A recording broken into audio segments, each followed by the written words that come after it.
Welcome, everybody, back to America's Finest Sports. Today is Friar Talk Tuesday. We're going to be talking a little bit about the Padres after a very, very tough loss today. The bats have been slumping, so kind of works with our first topic. We're going to talk about what are the Padres' limits without Fernando Tatis. Then we're going to go and we're going to talk a little bit about a couple guys that are slumping. Josh Bell, he's in a rough slump. We're going to talk about a couple guys that are hot. Blake Snell, Manny Machado, and then we'll wrap it up by going over the overall NL playoff picture, and then of course we'll tie in some questions that you guys have as well. But Isaac, let's start off, man. What is the Padres' limit without Fernando Tatis? Because we have seen this offense struggle quite a bit. So how are you feeling about now? It's been almost a week now since the news that he's going to be suspended. Kind of expecting All him right. to boost the lineup, but what are you feeling right now overall with the Padres? I still think this is a World Series contender, and I know with what's going on right now with the offense, it can be a little deflating, a little disheartening, I guess you can say, just because you expect a lot more from guys like Josh Bell or even Jake Cronenworth, guys that are slumping right now. But overall, this is still a World Series contender. Unfortunately, this is the type of offense that is going to go through those kind of lulls with Jake Cronenworth being an inconsistent hitter, Ha-Seong Kim at times inconsistent. Trent Grisham is very, very streaky. I mean, there's a few streaky guys in this lineup, and that's why you're not going to get, unless they're all on at the same time, you're not going to get the full extent, the full potential of the offense. The best time for that to happen would be later at the season. I did see this guy yesterday at the gym. Good seeing you, bro. Thank you for the support. Jesus, I didn't mean to say this guy. Sorry about that. But anyway, this is still a World Series contender for sure. Yeah, the lineup looks a little rough right now, but yesterday they faced Sergio Alcantara, and I forgot who they faced today, but correct me if I'm wrong. I don't want to be wrong, but the guy that pitched today has apparently been kind of solid. So, although it has been a rough 2 games for the Padres, nonetheless, they faced 2 pretty good pitchers, and it actually, we need to talk about this because the Padres are one of the worst teams against good pitchers. They are one of the worst teams against good pitchers for sure, and the numbers show it. Unfortunately, when you get to the playoffs, you're going to face nothing but good pitchers. That is why we're kind of scared to face, the Mets. And the Cardinals, there's, of course, Waino. Waino's been year in, year out, one of the best pitchers in baseball. And, the Padres kind of have some issues with Waino, but of course, nonetheless, that's someone you don't want to face. Other than that, I don't feel scared to face the Cardinals. But the rest of the NL has pretty good pitchers. You got to face Max Fried. You got to face potentially. Max Fried's the ace, but let's say you get the. If you advance, you got to face Jacob DeGrom and Max Scherzer, or Tony Gonsolin and Tyler Anderson, who you've already struggled multiple times against. So this offense is going to have to find its stride, especially against pitching like pitching they faced yesterday and today, which they will. Yeah, and I feel like that's right. Right now, for me, like when I'm thinking about this question, what's the Padres limit without Tatis? I don't want to panic too much on the recent struggles. Now, I'll get into a little bit more. There's parts of it that I am concerned about, of course, but I think you're exactly right. When you start talking about it, the concerns are more about how are they going to face high end pitching, because when they've played high end pitching, they haven't been too good. They really haven't. Like, you saw yesterday against Sandy Alcantara. I know so not counting today, or I guess, yeah, last 9 games, let's say, right? Last 9 games, the Padres have been shut out 3 times. Those are against the pitchers that they struggle against. Alcantara, Wood, Tyler Anderson, right? Those are the guys that threw the shutouts. Yeah. And you still see them struggle against starters a lot. So I do think that there is a significant limit without Tatis for them. I really do believe that. Right now we're looking at Josh Bell slumping. We'll talk like specifically about him. But another guy like that hasn't really been that consistent over the course of a season. Now he'll get really hot at times, but it's Jake Cronenworth. And that's what we were so excited when we were talking about this lineup. Oh, look, they went and they added all these guys. And then when you plug in Tatis, everyone's going to be kicked down the lineup, right? Like the lineup's going to look so much more deep. It's only one guy, yes, but the heart of the lineup hasn't been driving guys in that well. And that's the part that's scary. The Padres' numbers with guys on base has to be horrendous lately. And that's the thing. Like, ultimately, I think the thing with me that when I'm watching this team, I can't stand the approach sometimes when guys are on. Like, at the end of the game today, first pitch, Will Myers takes a pitch Oh right my down the middle. god, dude, that was And a and that hanger. dude, exactly. And that's right after Jake Cronenworth gets struck out looking. It's like, guys, you got to attack these pitchers. It seems like it's way too like they're way too passive at the plate when there's guys on. And it seems like they end up striking out so much with guys on too. So, we talk about it. There's guys in the ninth inning today. Guys on first and second. 3 straight strikeouts. Didn't even get him over. Didn't even get him over, man. Like, that's the part that's frustrating to me. So I feel like they have to be a lot better situationally, like in terms of like hitting situationally, hitting with guys on, if they're going to have a legit chance at a World Series. So I don't want to say that that it's wrong that they can be a World Series contender. I think when you look at the talent, 100%, I'm all the way. I'm completely with you. But how confident are you that they're going to be able to fix some of these like hitting issues? That's kind of my question for them. Oof. I mean, hitting issues against teams that you're going to play down the stretch, especially, you only face a few more playoff teams down the stretch. But when you do play those teams, you're going to have to face, like I said earlier, you're going to have to face Tony Gonsolin, Tyler Anderson, the good pitchers that are over there with the Dodgers. And I believe we face at least one more playoff contender, if not playoff contender, World Series contender potentially. Let me find the schedule really quick. Of course, when you face the Giants, you struggle heavily against Carlos Rodon, and you still play them a few more times. I think 6 more times. I can almost guarantee you'll face Rodon at least once. And then you got to face the Mariners. Maybe you face Logan Gilbert, Cardinals, Adam Wainwright. Like, you got a few good pitchers that you're still going to have to face. And I mean, it doesn't really matter right now. You kind of want them to get hot back end of September, early October. But at the same time, you don't want to be one of the worst teams against top 25, top 30 pitchers. You can't afford to do that, because that's almost what you're going to see consistently in the playoffs.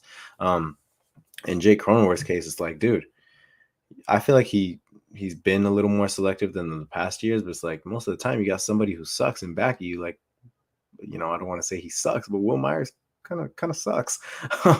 But I don't know. Josh Bell's especially the guy that's been in a massive slump. I honestly don't know what's wrong with him. He's hitting a lot of balls on the ground, but I feel like he's always been a really good player. He put up good numbers last year. He put up good numbers throughout the first half of this year. Maybe it's just one of those change of scenery things where, it doesn't work out for a little while. He's still getting acclimated to San Diego. I mean, you can say, well, what about Juan Soto? Dude, Juan Soto's Ted Williams Jr. So, of course, he's going to do that wherever he goes. But, not every single player is going to be able to adapt the way Juan Soto is right now. And massive props to Juan Soto. Ever since coming to San Diego, he's been everything he was advertised to be. Gets on base consistently, walks consistently, is an amazing one of the, like, when you don't have him on your team, you kind of take it for granted, but he has the best plate approach I have ever seen in my life. And I'm like not exaggerating. That is easily the best approach I've seen in my life. So, hopefully we'll get more of that throughout the lineup. But the guys that are cold right now are right in the heart of the order, and we can't afford for that to happen. And that's what's really costing this team, because so many guys are just they're not being driven in. And guys are getting on base. If you look at the Padres' overall numbers, I mean, Manny Machado is just player of the week. Juan Soto's been putting up great numbers. I mean, we talked about it a little bit before, but Trent Grisham's been ridiculously hot over his last month. But still, they're not driving guys in. They're not producing runs. And it's almost like kind of the opposite of the beginning of the year, Isaac, where the Padres, if you looked at their offensive numbers, they were like bottom 10 or worse in like every single category. And then they were like, oh, they're like 8th in runs. And that was for a long time. But it's kind of like the inverse of that now, where, oh, guys are producing, a bunch of guys are producing, and they're not scoring. And you're getting shut out 3 times within 9 games, or I guess within 8 games technically. But it's been a little bit frustrating to watch. Yeah. I see Jay Fly wrote Padres are good on paper, 100%, but you got to be able to produce, and that's where it hasn't been. Josh Bell hitting real struggle, and I see some people talking about his slump in the chat. DVD said it's all mental, bro. I mean, I agree. I feel like guys, like when guys are on base, it definitely does feel like, I don't know. Do you feel the same thing how I was bringing up? Like, it feels like guys are just super passive at the plate, or are you not seeing that? Because I don't know. That just might be something that I'm just kind of like overanalyzing, because I'm like, oh, we got to drive someone in. Yeah, I mean, of course, in almost every game you're going to see guys get left on base by your team, but I don't know. It just depends on the game, really. Sometimes I feel like they're being. I'm freaking lagging because this stupid tab is not opening. But sometimes I do feel like they're being a bit passive, especially like Will Myers today. He was very passive. Like, dude, you're not going to get a better pitch than that first pitch you got. Jake Cronenworth, I mean, he's been more selective, I think, than in the past few years. Although he has struggled with the high fastball, like I feel like he's swinging it a lot more than he has like last year at least. At times, yes, it's a very selective team, but also at times they're an ultra aggressive team, swinging at balls out of the zone. Like I remember the Dodgers series in LA specifically, where it felt like, oh yeah, runners on base, but these guys keep swinging on balls out of the zone, and I just think they're having struggles putting together quality at bats. Getting the pitcher to run up the pitch count, fouling off balls, doing whatever it takes to just run the pitch count up on the pitcher and get to the bullpen. I feel like that's kind of where they've been struggling, especially lately. I don't know about today, but yesterday Alcantara goes 7 or 8 innings. Every time the Dodgers pitch, we play the Dodgers, those guys go 6+. That's kind of an issue that you're gonna need to fix. You're gonna need to be more selective at the plate in those situations, but you're also going to have to battle at the plate, fouling off balls out of the zone with two, that are close, but out of the zone with 2 strikes. Um, I think that's where the Padres massively need to improve. And Yeah, no, I honestly, actually want to, sorry. no, go ahead. I wanted to ask something about Josh Bell because I know a lot of people the Padres are absolutely horrendous against the fastball. I think they're one of the bottom 10. But when it comes to Josh Bell, a lot of people want to move him down the lineup. There's some people that want to take him out of the lineup. Personally, you look at it since 2019. 2019, he was an all-star. He was fantastic. 2020, he struggled. Last year, he had like a 125 OPS plus. This year, he's like a 130 plus, something like that. So with that being said, for me, maybe I'm sitting him one game, but the lowest I'm moving him down to is to 5 because me personally, I'm the kind of guy where it's like, all right, if this guy has a proven track record of success, I'm gonna get him up there and I'm gonna keep getting him at bats so that way he can figure it out. Now, maybe that's an early season approach because you can't afford to keep losing ball games, but with how good Josh Bell has been in the past, I'm the kind of guy that's saying, I'll move him down maybe one spot, but I need to keep getting this guy up there so that way he can figure it out and that way he can become a force that we thought he was going to be. So, I mean, what are you kind of thinking for Josh Bell? So I think that's super fair because I mean you bring up a guy. His numbers over the past few years have been fantastic. He's been a great hitter. He's improved defensively at first base. He's been awesome. So when the trade went through, it's like, oh sweet, Josh Bell, this is amazing. Like what a pickup to add into the Juan Soto thing. He's currently, I think it's his last 21 at bats. He's hitless. He's 0 for 21. Oh, That is tough. mm-hmm. And like you're saying, him hitting cleanup. Don't feel too confident with him hitting cleanup right now, especially when you have two guys hitting right above him that are super hot. Machado just was player of the week. Today, he provides all of the Padres' runs on that 3-run double. Juan Soto, he's a guy who gets on base at an absurd rate. So they've been on base so many times where Josh Bell's come out and got out. And it's frustrating to watch. I think whenever guys are traded around the deadline, that half of year, like trading for a guy for a half a season, it's risky. It's really risky because most of the time their numbers fall off a cliff. Maybe not fall off a cliff, but they usually overall decline a little bit. Aren't quite there. So the idea of moving him down the lineup a little bit, I like it, dude. I think it's smart because, yeah, like you still want him in the lineup because you know he's probably going to heat up a little bit. This is probably just that initial slump of him coming in and kind of getting adjusted. Someone said it's all mental earlier. I think it was DVD. Yeah, it is all mental. So he's coming over, he's trying to produce, and he's not. And it's probably getting to him a little bit. So I think moving him down the lineup would make a lot of sense. Am I confident that Josh Bell is going to break out of his slump? Yeah, absolutely. He has the resume that he's a fantastic hitter throughout his career. He's a great hitter. But he's slumping. And when guys are slumping, I think that you can move them up and down the lineup. And, last year when we were talking about the lineups a lot, we would really get frustrated at Jace Tingler because every day it'd be like a different lineup and it wouldn't really make any sense. Yeah. I feel like Bob Melvin almost does a little bit of the opposite. So I guess it's kind of hard to be like, oh, he doesn't adjust the lineup enough, but I feel like sometimes he doesn't adjust it based on how hot guys are. And so I think that this is a perfect example of hey, Bell's going to keep playing. He's going to play almost every single game, but he doesn't need to hit cleanup if he's slumping as bad as he is. So I agree with you. I think that's a smart move. Yeah, and you're absolutely right. I mean, personally, playing, I was the kind of guy that I was like, I either want to bat second or I want to bat fifth. I don't really want to bat anywhere else. So it's a sense of comfort in the batting order. I don't know why. But also at the same time, it's understanding that if you're in a slump, maybe you are going to get moved down. But you're right. Josh Bell does have the resume to be able to bounce back. So we just kind of got to hope that he realizes that he's surrounded by good hitters. He's protected at the plate with guys behind him and guys in front of him. He's going to be able to get good pitches. It's just a matter of being able to take advantage of the good pitches and hit that what was it, like a high 800, low 900 OPS before he got here.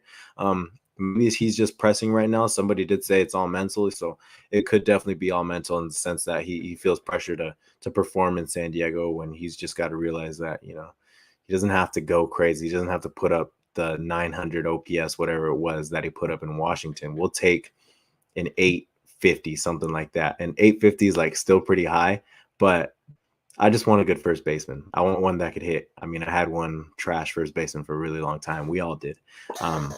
So hopefully he's definitely able to pick it up. And I mean, outside of the first three guys, there could definitely be a lot of lineup shuffling. Profar, Soto, Machado, you got those guys locked in at the top three. You're almost definitely going to have some sort of combination of Drury, Bell, and Cronenworth. Maybe you can throw Kim in there batting like 5, 6, 7, or 4, 5, 6, 7. And then Grisham should essentially be batting 9 almost every game, because his numbers batting 9 are much better than any other spot in the lineup. Essentially plugging in your catcher at 8th. But the catchers have both kind of been struggling lately. Jorge Alfaro, dealing with an injury, definitely has been struggling massively. Austin Nola is not a very good hitter to begin with. So it's like you kind of do have one hole, but you're kind of hoping that one hole gets hot down the stretch for sure. But in terms of Josh Bell, I think he's going to be fine. And I think, if this goes on for, another week or so, or 4 games, whatever it is, then I'll really worry, because the Nationals, he should be crushing the Nationals pitching. So hopefully we'll see him break out of it this upcoming series after this. Yeah, and I wanted to see like how Josh Bell has actually been on the Padres. So he only has 43 at bats, only 12 games played. Yep. He's hitting 140. Oh, goddamn. Struck out 10 times, no home runs, not much power. He's 6 hits. He's 6 hits so far in 12 games. So not ideal at all. But yeah, I think that moving him down the lineup will pay dividends. I know we're going to talk about Blake Snell in a little bit here, but I did want to say this was an interesting comment. Where was it? I lost it. Great. But I did see one basically saying to put Drury at 4th. Do you like the idea of putting Drury at 4th? Having him clean up? I mean, he's been hot. I mean, it's not a bad idea. I'm definitely open to it. He should have like around 5 or 6 home runs in a Padres uniform, so not a bad idea. I think it's all right. Yeah. And then Jay Fly also says that Padres base running is horrendous. Dude, that is something that needs to get brought up more. Like, how many times have you seen them completely blow it? The Myers, when Myers got threw out, and I don't know if it's that much on Myers, because like no, you're going to go in that situation every time. Yeah. Mm-hmm. But that was just like that one just hurt when it happened. It was like, yeah, for sure. And in that situation, I'm sending him 10 times out of 10, because I mean, essentially, it's like, all right, this guy's going to have to make the perfect throw to get him out. Let's risk it. He made the perfect throw. And most of the time, not most of the time, but sometimes it doesn't happen. If Will Myers was like a little tad bit faster, even had like a glove on while he was sliding, he's definitely safe. But it's like, I don't know. Base running can definitely be hard to watch at times, but it's what it is. I mean, I feel like they haven't made many base running errors outside of that one. Von Miller said you guys went after Soto only because the Dodgers were interested in Soto. You must not know that AJ Preller has been interested in Soto since he was a prospect in the Dominican. And really, the only reason that Soto didn't become a Padre was because, 1, he accepted the offer a day before we offered him. And 2, someone in the Padres organization had, I believe it was Yon Moncada, ahead of Juan Soto. So they went after him. They ended up with neither. So that's not the truth, and it didn't backfire. Why is Drury so motionless? I don't know.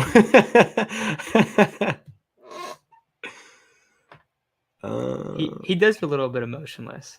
No, he is, bro. I mean, for sure.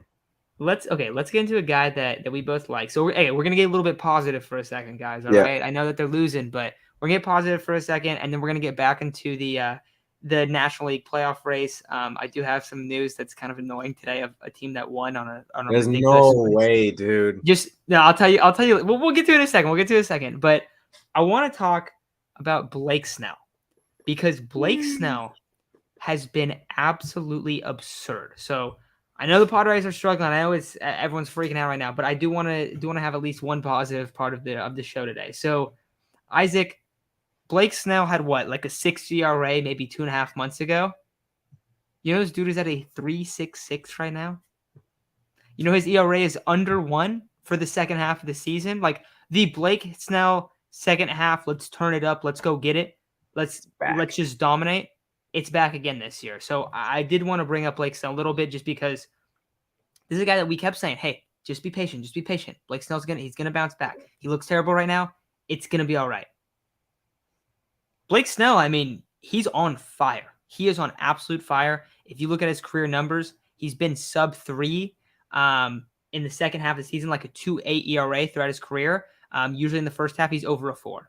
Right now, I think his first half ERA was over a 5, and right now his second half is under a 1. So it has just been night and day throughout his whole career, but once again for Blake Snell. So are you confident that he's going to be able to ride this out?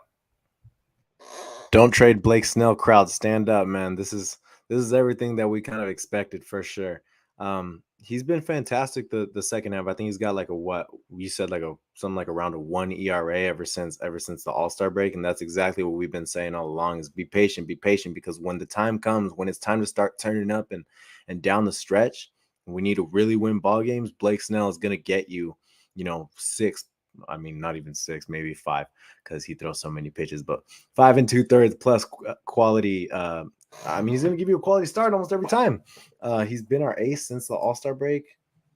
When guys have been struggling, like Joe Musgrove, like Sean Manaea, he's been the guy that stepped up and really become the ace of this staff for sure. And that's somebody that, we kept saying, this is the guy that we're going to want come playoff time. We're going to want him on the bump for a game 1 or an elimination game, because this is when he starts turning it up. You can start calling him Big Game Blake. I mean, I know Big Game James didn't work out, but Big Game Blake is kind of a thing now because he's been so good, especially recently for the Padres at a time when, the rotation hasn't been exactly what they were at the beginning of the season. And I feel like a lot of people that didn't want Blake Snell anymore kind of forgot that, like, this guy was still ramping up come April, May, because he didn't really have, of course, with the lockout, he didn't have an off-season program. He's normally one of those guys that takes a little longer than others to ramp up, and with no offseason and everything going on with the lockout, it took him even longer than expected.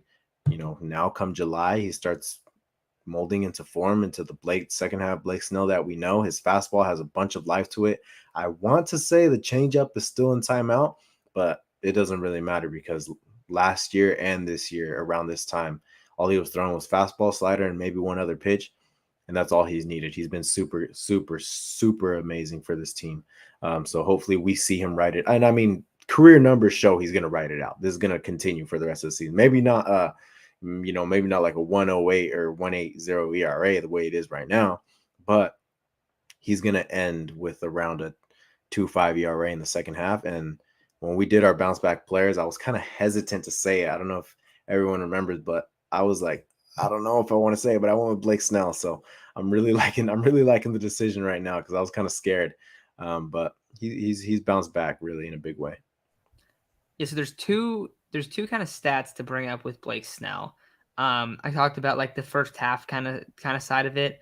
But for this season specifically, first half, pitched 50 innings. He walked 31 batters. Oh, shit. Second half, so far he's pitched 28 2/3. You want to guess how many batters he's walked, Isaac? Isn't it like, I know in his past 4 or 5 starts, he's only walked like 5 guys. 5. 5, yeah. So this is like less than a third of that rate. And That's all, I that makes mean, a difference. yeah, it makes a ginormous difference. Not only has he walked a bunch, a lot less guys in 27 innings, he has 39 strikeouts. 39 strikeouts. That is absurd. So, kind of just doing Blake Snell things right now. Yeah, and I think a lot of it, you brought up the changeup stuff, is that he's getting ahead in the count. And this season, actually, like he's thrown his changeup way less, and it's even fallen off even more. I don't think he even threw on his last outing. But I think it was like on the Rays, he was throwing like 18 to 20% of the time he threw a changeup. Mm-hmm. Last year on the Padres, it dropped down to like around 10%, especially because that second half he stopped throwing it. This year he's throwing it at 5% of the time. So he's like almost done throwing his changeup, and it's really paying dividends because it feels like so often he just wastes the changeup and just change up in the dirt, and then he falls behind in the count, and it's just like it's tough for him to kind of bounce back. So this is something also like we talk about the first half, second half thing, but maybe kind of not throwing the changeup nearly as much will help him a lot going forward as well, just because all right, he doesn't have to rely on like trying to fight back and get back ahead in the count because it has not worked when he's had to do that. So I think that's a huge thing. But Blake Snell, very, very exciting player. When he's pitching well, he's awesome to watch. When he's not pitching well, he is really rough to watch, and it takes forever, and it feels like the game's gonna last like 6 hours, and he pauses like 30 times, and it's so frustrating. But I mean, last year when he was really dialed in, like it was awesome to watch, and we're starting to see that again. So it's been super fun to see Blake Snell turn around. One of the few bright spots right now for the San Diego Padres. But with that said, I think we should get a little bit into this NL playoff race. So I brought up that there's a team that won tonight off a ridiculous play. The Cardinals won on a hit by pitch. So that's always nice when teams start winning like that. But let's jump into the standings a little bit. I will pull them up right here. I know that the Giants are currently playing right now. The Brewers are playing right now. So this isn't exactly perfect. But going into tonight, the Padres were 2 games up. Let me share my screen real quick and we will see this. But they're not 2 games up anymore. They are 1.5. Here we go. Let me pull it up right now. So this is wild card. The Braves are on absolute fire right now. They just absolutely destroyed the Mets the last couple nights.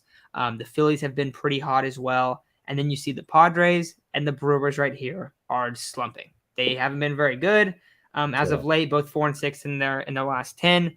And the Padres currently have a 1.5 games on the Brewers. I don't know the score of their game right now, but a 1.5 games on the Brewers. So I don't think the Brewers are. I don't think the Brewers are gonna be able to catch the Padres. The Brewers have a horrible schedule. I don't think that there's really it would be really, really far fetched for them to catch up. They also sold a lot of their guys, and I don't think their team is that great.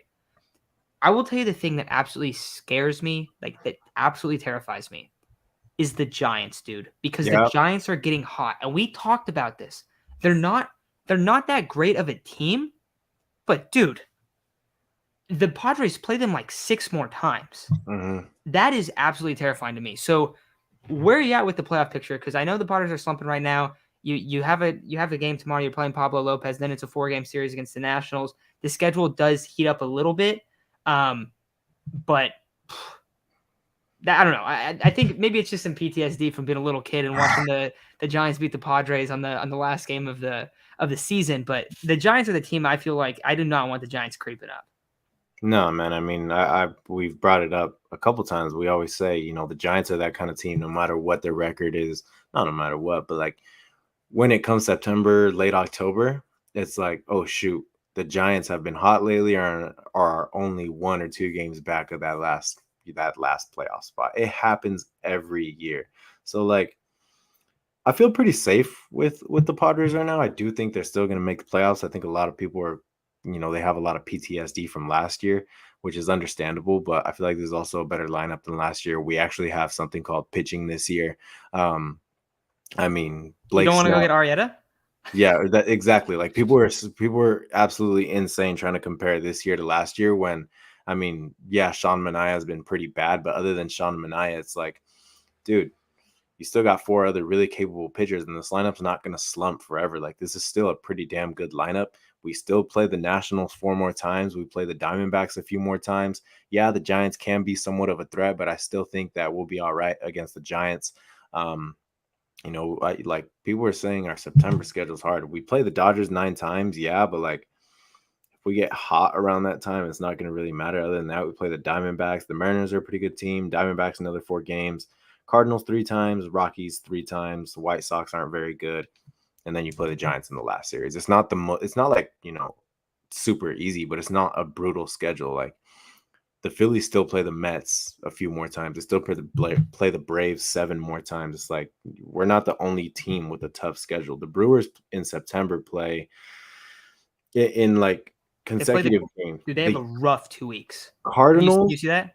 Cardinals, Yankees, Mets, Cardinals again, late September. So it's like, that's a pretty tough schedule. We're not the only team with a tough schedule. And we're probably the best team out of those guys. So I think people are kind of worrying a little too much now when it comes late September. And if I'm wrong, go ahead and throw it in my face. But I'm sorry, I'm confident in this team. But the Brewers, like you said, not a very talented team in my opinion. Tied with the Dodgers right now. Hopefully the Dodgers are able to come through in that one. Oh, God, I hate saying that. But hopefully they do.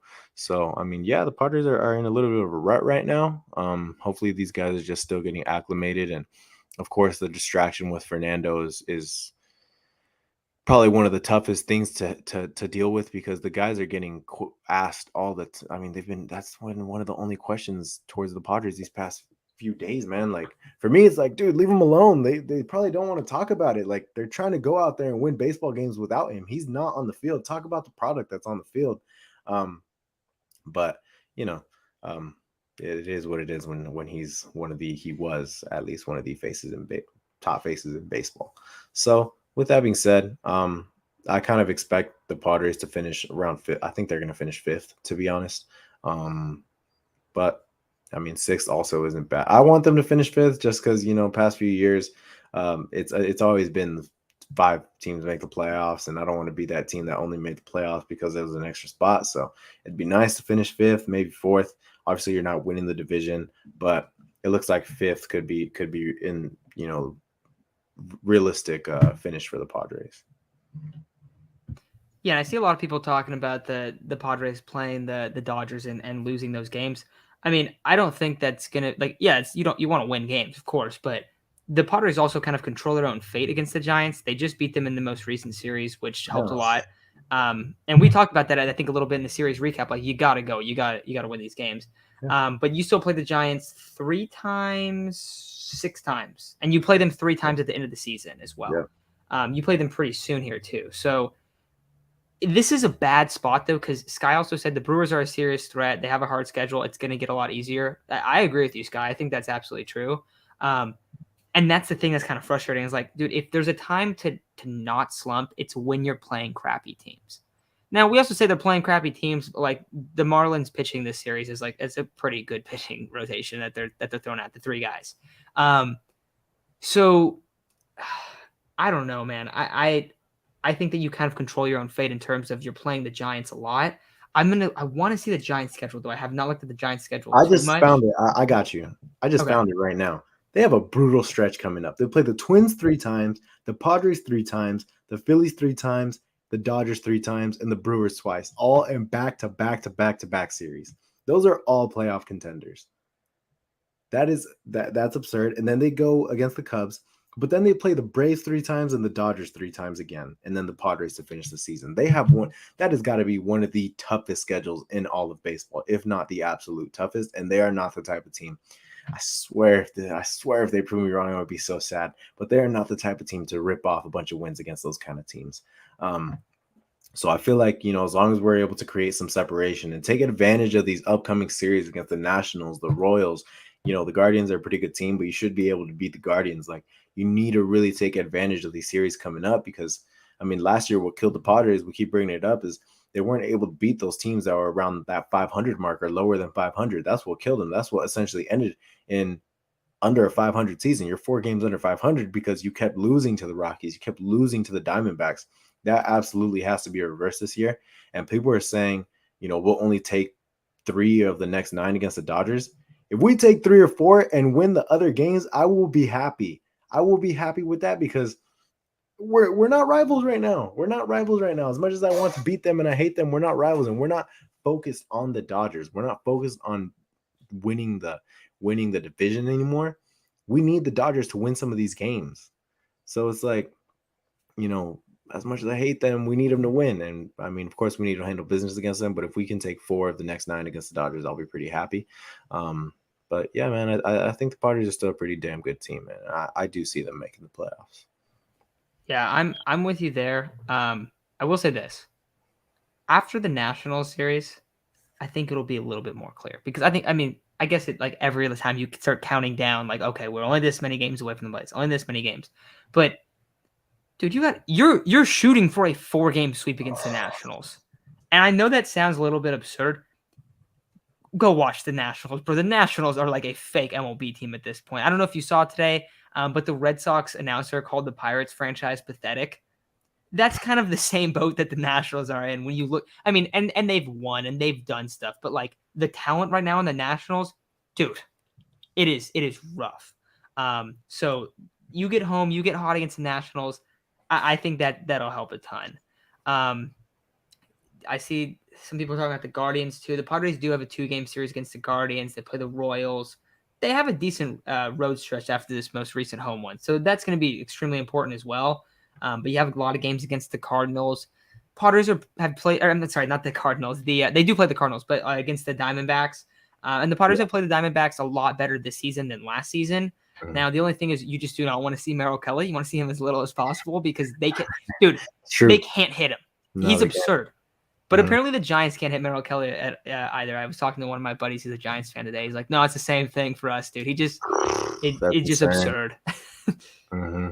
Yeah, he has a sub 3 ERA this year.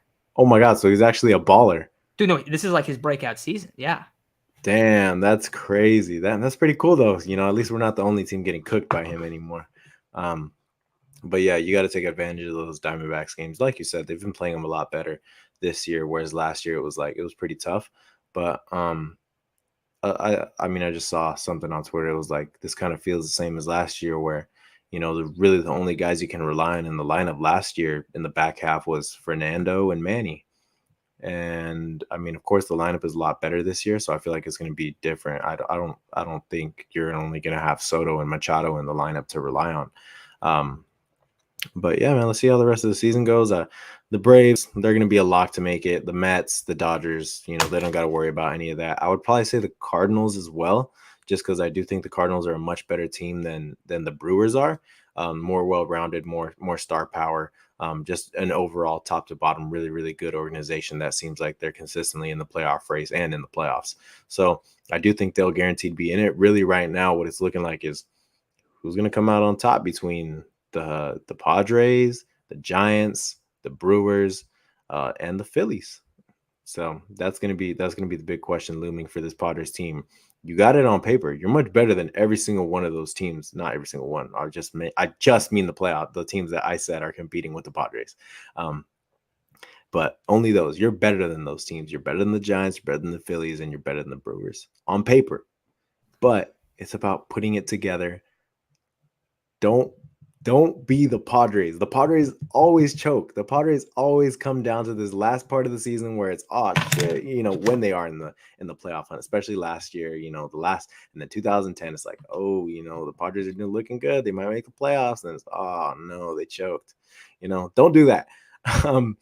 But yeah, I don't think this team's capable of that. I think this team's capable of going on a hot streak come September and winning a lot of ball games.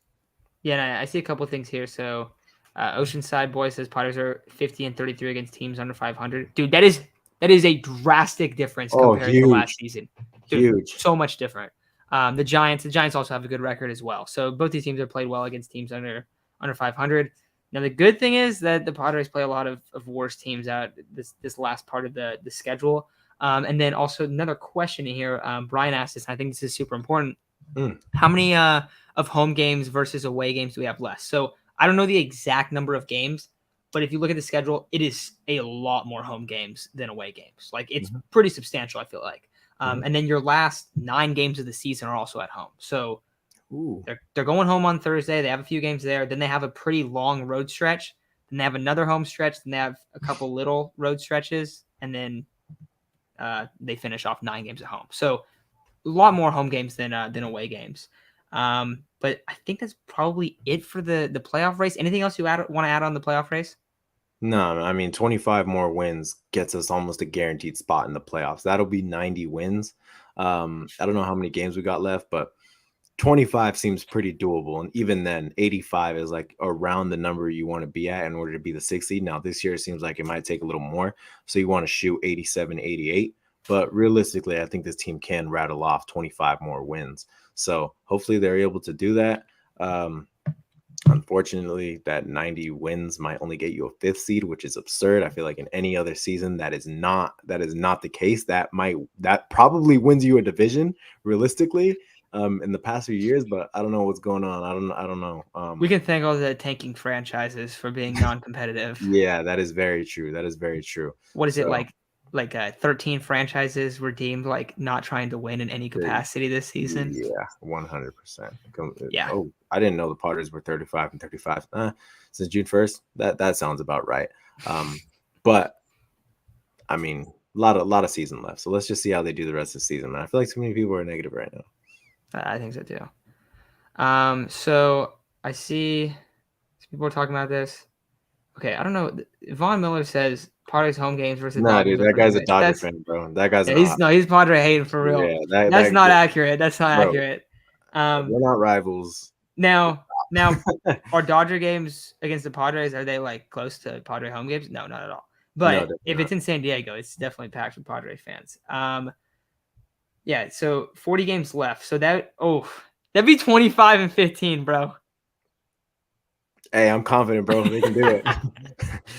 Well, you got to rip off the 4 against the Nationals. That'll make it a lot easier. Mm-hmm. Yeah, exactly. That's why beating up on bad teams is so important. So, yeah, I'm definitely there with you guys. So I know Devin asked a question earlier, and I wanted to bring this one up, and maybe we'll go over a couple after. But Devin asked if we think that Fernando Tatis should be getting surgery since he's going to be out for the rest of the year and early on. We talked about this, I think, a little bit off air, but what are your thoughts? Do you think that the Padres should do that? Have him go get, or I guess it's his decision, but do you think that he should do that? I've kind of been conflicted on this one. I'm not gonna lie, just because of course, with the surgery, you're ensuring that hopefully he's gonna be healthy throughout the rest of his time in San Diego. Hopefully, I pray to God there's still more time for him in San Diego. And I think there will be. I think a trade or voiding his contract is kind of out of the realm. I mean, if you want to void his contract, sure, void his contract. And then when he's done with his contract in San Diego, he'll go to the Dodgers. He'll rip 40 home runs against essentially have revenge against us. That's what will happen if you void his contract. But other than that, though, I mean, I don't want him to. I'll be completely honest. I think with all this time and you're essentially getting 2 off seasons, a whole season off, you should be able to get that shoulder up to strength, up to speed. You have a lot of time for it to heal. The wrist also, I truly think he's probably going to come back to the healthiest he's ever been. He's going to be the best he's ever, maybe not the best he's ever been. I mean, I don't want to assume he was on steroids this whole time, and I truly don't think he was. But just in case he was, I will say maybe not the best he's ever been. But, I think he's going to come back as healthy as ever with 2 full off seasons, able to heal the shoulder, give the shoulders. You're giving the shoulder plenty of time to heal at this point. Like, I really don't think at that point you will need surgery. Now, if it pops up again, even just once, yeah, go get it, and that's the risk, is that if he doesn't get surgery, what if it pops up again? Then, he's going to be done. But if he does get the surgery, it's almost no worries anymore. You're not worried about that anymore. So there's 2 sides to it. But for me, it's like, all right, if he gets the surgery and comes back not the player he was, not only is it detrimental against the Padres because of how much money, I don't know how much money he's making next year, but he does have a fat contract. but also because like, oh man, he's gonna get slandered so much. He's gonna get slandered so much if he doesn't perform the way he did pre steroids. So I don't want him to get it. Yeah, and I think it's hard because people have talked about like how Cody Bellinger got it, and then it affected his swing, and we've seen him kind of slumping over the last couple of years, Yeah, and hasn't been the same caliber player. I think that's why he's been a little bit hesitant to get it. It's also something that doesn't necessarily require getting surgery. Like you don't have to. yeah, I think you're right when you're talking about how long it's been. Now, I will say this: looking back on it, ideally, hindsight's always perfect. But like, I wish you would have got it now. if he would have got it last offseason, damn, that would have been perfect, right? There would have been no issues. Yeah, 100. But that's not the reality, and so you're moving forward, and you're kind of looking like it. I don't know if it's really worth it to get the surgery at this point. Now, if you get it now, the next time he's probably going to play. I mean, he's going to play in February and March for spring training. Right. But really, when you're going to play next is April or late April, early May. That's the most likely time when you're going to play. Yeah. That's a long time away from right now. Yeah. And if he's out for like 3 to 4 months because of surgery, that's really not that long. So if they've been like if he's been like up on the fence, or the team has been like up on the fence at this point about the shoulder, and they're like, I'm not really sure, like maybe we should, maybe we shouldn't, then now's the time to get it. Like right now is the time to get it. So I think it'd be fine to get it. I wouldn't think there's a problem, but also if he doesn't get it, like it's not like the end of the world in my opinion. It's not like Lamet not getting his elbow surgery. I find it like a very, very different situation than that, because that was the one where we were like, what the hell is going on? Like, what is happening? Why is this guy not getting, Tommy John when it's very clear that he needs to get Tommy John? They just give him the PRP shot or whatever it is. And then guess what? The same thing ends up happening with Chris Paddock as well. So like, I feel like it's a lot different, because I don't think that it's necessarily something where it's going to come back. Now, if he chooses to not get the surgery and it does come back, that's going to look really shitty, though. Yeah. Mm-hmm. That's the other thing. So I think maybe the safe side is I'd probably lean getting the surgery, just because it's not really going to hurt you at this point. Like, you're not going to miss that much time. You're probably going to be healthy by the start of the 2023, not even season, but the 2023 calendar year. So I don't know. I think that I would probably lean getting it, but I don't think it's as big of a deal as it was last year now with all the rest. Yeah. Like I said, I don't want him to get it. If he does get it, so be it. You're absolutely right. If he got it last offseason, I'd bet he's probably playing by now. And you mentioned he might be back, late April, early May. Basically what would happen if the Padres make the postseason is you'd want to go on the deepest run that you possibly can, because all those games in the postseason count towards his suspension. So, if they play a good 10 to 15 games, he could be back mid-April, early April, whatever it is. So there's a little bit of incentive to be able to go deeper in the playoffs. So hopefully he's back earlier than late April. So I know Von Miller and Flat Life have been trolling the Padres the whole time, but one of them did say something that's pretty fair, and I think Flat Life is a Giants fan, I believe. But he said all I'm waiting for is the freaking Dodgers to get Ohtani, and then it's over for everyone. Do you think this is gonna happen? I think it's gonna happen, bro. I think it's gonna happen too. Oh, and yeah. I talked to one of my friends he's a huge Angels fan, and he's like, he hasn't even watched the Angels in like months, bro. He's so done with them. Like, he is completely done. He can't even stand it at this point. But I asked him about it. I said, hey, like, what do you think about Ohtani getting traded? Because I talked about it at the deadline. He was very adamant they're not going to trade Ohtani until the offseason. And he goes, but they're probably going to trade him to the Dodgers, and it's going to be the worst thing for the franchise. It's going to look so bad. Like, I think he's probably going to end up being a Dodger. Yeah, I feel like that one's, or I mean, I guess a Yankee. But if you guys remember, like when Ohtani was looking, like trying to find out where he was going to sign, it was mostly West Coast teams. So I feel like that's kind of why. I mean, four of the main teams were the Padres, the Dodgers, the Angels, and the Giants. Those were like the four finalists, and then I think the other one was like the Yankees. So like those were like the final teams. So yeah, and exactly. He says, yeah, especially because the Dodgers are like one of the last three teams. Yeah, I think that there's a very good chance that he ends up going there. But I guess the big question would be, is that a trade next year or is that in the offseason? But I don't know. What else you got, Isaac? Anything else? Nothing really. I mean, keep the faith, because it seems like a lot of people are kind of down on this team. Keep the faith. Would you guys rather watch Corey Spangenberg, Alexi Amarista, all those kind of guys? I don't want to name them all. Justin Upton was not very good with us. Surprisingly, Matt Kemp was actually pretty good with us, and I totally took him for granted when he was with us. I didn't like him when he was with us, but would you guys rather watch all those teams or this one that actually is a lot of fun to watch and is actually in the playoff race? Keep the faith for sure, because I really do think this is a playoff team, and I think they're capable of making a deep playoff run with the pitchers that they got, Sean Manaea being excluded. But with the pitching that they got, with the lineup that they got, they're capable of a very solid playoff run for sure.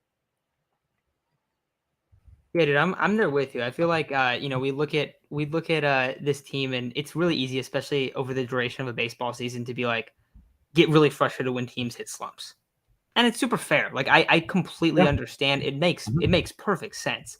But I think that a lot of times it's pretty easy to get a little bit like over the top with it. Like we think, okay, like this team's cooked, whatever's going down, like they're not going to be able to come out and break out of this slump. Padres were in a slump a while back, and they ended up breaking out of it for a while, falling into one a little bit right now. But you look at the main guy in the lineup that's just like been the biggest hole, and it's a guy with a career OPS of like 850. Like this is a good hitter. Josh Bell's a good hitter. Josh Bell's going to turn it around. So I think that's where like I definitely have some concerns about this team. I definitely think losing Fernando is a huge blow. Like that's like I don't. Okay, I'll be honest. I'm not super concerned long term like some people are, but for this season, a lot of people are like, "Oh, it's not that big of a deal for the season." Yes, it is, dude. Yes, it is a big deal. That's a huge deal. Player, bro. That guy probably puts up 4 WAR in 40 games. Well, yeah, and he was gonna be on roids, so he's not. No, exactly. So no, it's tough, man. It's tough, but I definitely think you gotta keep the faith. So I think we'll probably end up wrapping up right now. But if you guys are interested, this is we're doing this as a Friar Talk Tuesday through America's Finest Sports. I just sent the link to that channel, so if you guys want to subscribe there, we do NFL stuff, we do NBA stuff, we do kind of the Padres side of it, Friar Talk, but other content creators, they're kind of trying to build something up there. So if you guys are interested in subbing to that, also a lot of Charger talk, hoping to increase the San Diego State talk, but we need some people that know San Diego State football. I'm sorry, guys, I don't follow San Diego State football. It would be a fun thing to cover. I just do not know the team enough. I wouldn't feel confident in it. But doing a little bit of some San Diego sports stuff and also some overall NFL, NBA, MLB stuff. So that is the link that I sent there and there. I don't know if that's allowed, but but yeah, I don't know. I think that's probably gonna do it for today. It definitely a tough loss today. Yeah, Isaac, you want to say it? Fuck the Dodgers. All right, guys. I feel like that's probably gonna do it for tonight's stream. We'll be streaming sometime later tomorrow. Probably later on in the evening, not right after the game. But thank you guys for hopping on. A lot of fun today. I know we had a Dodger fan, maybe a couple Dodger fans, maybe a Giants fan, but it was fun talking to you guys and hanging out with you guys too. So we'll see y'all soon. Hopefully the Padres bounce back against Pablo Lopez and then get that fat 4-game sweep against the Nationals. So we'll talk to you guys then. See y'all. Have a good night.